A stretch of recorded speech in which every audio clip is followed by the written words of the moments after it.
દાહોદમાં બનેલ દુષ્કર્મની ઘટનાને લઈ ઘેરા પ્રત્યાઘાત પડ્યા છે, જેને લઈ સુરત જિલ્લામાં આવેદનપત્ર પાઠવવામાં આવ્યું છે.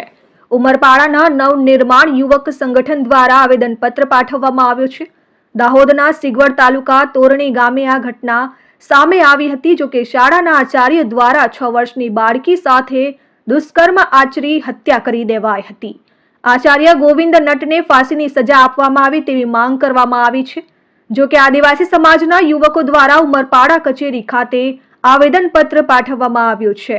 જી, અમે તમને આ બાબતે પણ કહેવા માંગીએ છીએ કે વિશ્વ હિન્દુ પરિષદ હોય, RSS હોય, બજરંગ દળ હોય, જ્યારે આદિવાસી સમાજના પ્રશ્નો હોય, એ મણિપુરની ઘટના હોય કે પછી કેવડિયાના આદિવાસી યુવાનોની ઘટના હોય કે પછી અન્ય આદિવાસી સમાજ જોડે થતા અન્યાયની ઘટના હોય, ત્યારે આ મોટા મોટા સંગઠનો એ આપણા સમાજની દીકરીઓ માટે બોલતા નથી, અવાજ ઉઠાવતા નથી. ત્યારે આ ગોવિંદ નટ જે છે એ એવું કહેવામાં આવે છે કે તે ત્યાંના સ્થાનિક RSSના ત્યાં મુખ્ય ગુરુ હતા.